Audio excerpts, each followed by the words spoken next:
So mag-react po tayo doon sa event na inatinan ko nung isang araw with PBBM dyan po sa likod ng Manila Post Office. Nandyan din si Mayora Hani Lacuna, tapos ang daming mga senador, o tapos mga bilyonaryo nandun lahat. Ayala, Go Kong Wei, si Mega World, si Tessie C, nandun sila lahat. Okay? It was like the 70s all over again, panahon nung tatay ni PBBM. Okay, una po natutuwa ako.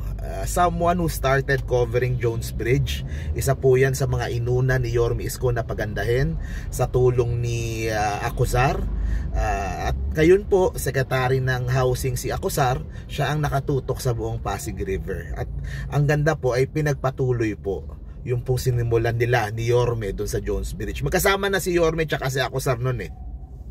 Ngayon dito sa Pasig magkasama pa rin sila. At mula Parola yan, mula Manila Bay hanggang Laguna Lake. Sa may Parola daw lalagyan naman ng housing. Maraming building ng housing para sa mga taga Parola. At malaking bagay po 'yon kung sakaling matuloy po 'yon ngayong term ni PBBM. Kaya doon yung mga project na 'yan, guys, tuwang-tuwa ako. Okay? Pero ito ang napansin ko. Pinost ko kasi sa TikTok, ang daming views. Okay? Mas malaki na ngayon ang views sa TikTok eh kaysa sa YouTube tsaka sa Facebook. Pero napansin ko, tuwang-tuwa yung mga supporters ni PBBM. Actually, itong unang 1.5 taon ni PBBM, may mga ibang tao sinasabi parang walang ginagawa, parang hindi nila maramdaman, parang ganun yung impression minsan. Kasi siguro hindi sila masyadong ganun ka-involved naman sa foreign policy at dun sa economic na mga ginagawa. So maaring yung mga ibang ginagawa ni PBBM hindi direktang nararamdaman ng masa o ng taong bayan. Unlike itong sa Pasig na kitang-kita mo, ramdam na ramdam mo at kumbaga magagamit mo kaagad.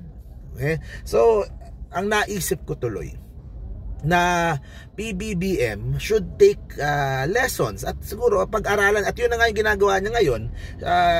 It's important for him to take lessons from tatlong ay yung naisip ko para dito sa buong Esplanade na to. Una is Iloilo. Okay, ang ganda ng Esplanade sa Iloilo. Nabago yung buong city landscape dahil sa Esplanade. Parang naging mas livable yung Iloilo. Ang laki And kung hindi nyo pa nakikita, i-check nyo sa online yung Esplanade sa Iloilo. Ang laki ng difference. Okay? Of course, mas mahirap gawin yan sa Pasig River kasi mas maraming nakatira dito, mas magulo dito, mas maraming mga factory. So, pero tignan nila yung ginawa sa Iloilo, and I'm sure nakita nila yan at ginagamit nila yung lessons dyan para dito sa Pasig River. Okay, Iloilo. Pangalawa, Isko, Yorme Isko. And yun na nga ang ginagawa nga, magkasama si Acuzar at si Yorme noon. Ngayon secretary na si Sec Acuzar.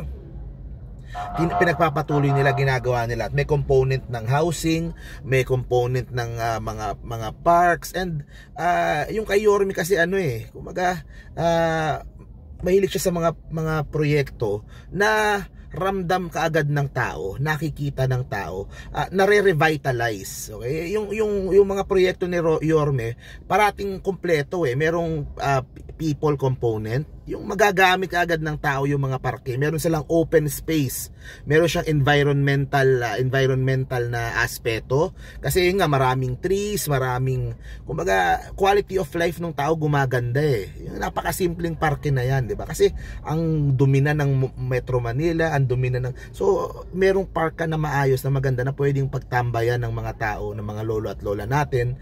Mas sumasarap yung pakiramdam, mas nakakaganda pa sa environment. O pangatlo, maganda sa komersyo. Okay, kasi pag pinaganda mo yun, yung mga surrounding dyan sa eskolta, mas lalong gaganda, mas lalong mabubuhay yung pong ekonomiya, mas magiging tourist attraction, mas magiging yung mga negosyo mas viable at mas dadami yung tao at mabubuhay yung lugar. Yung kasi pag mas mabubuhay yung lugar, of course, mas maraming negosyo, mas mababantayan, hindi na bababuyan ng mga ibang tao na magva-vandal o pupunta. So mas gumaganda yung lugar, nabubuhay yung lugar, nababaliktad yung urban decay. Kapag merong tumatakbong komersyo doon sa lugar. So yun, nakita din yan nila PBBM at ginagawa ngayon. Kaya nandun yung mga bilyonaryo, guys, kasi sila ang mag-handle ng iba't ibang segments. I-spread nila. And this is a big real estate play. Kasi prime real estate yung Pasig River. Yung gilid ng Pasig River is very prime real estate. Kaya at may mga connecta dyan. Kunyari yung circuit sa Makati, Ayala, o nakakonekta sa kanila yan. So pabor sa kanila, dagdag real estate sa kanila yan.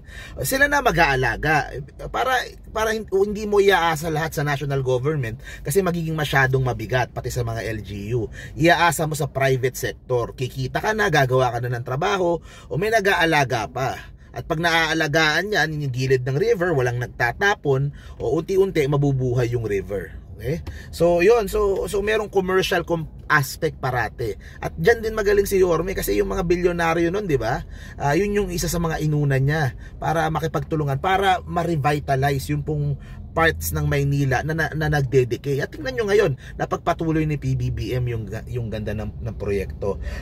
And lastly, yung pangatlong I na sinasabi ko, Iloilo, Isko, Imelda. Okay? Of course, controversial pag pinag-uusapan mo yung si FM Senior, si Imelda. Okay? Pero ang i-discuss ko lang dito, yung mga magandang nagawa ni Imelda.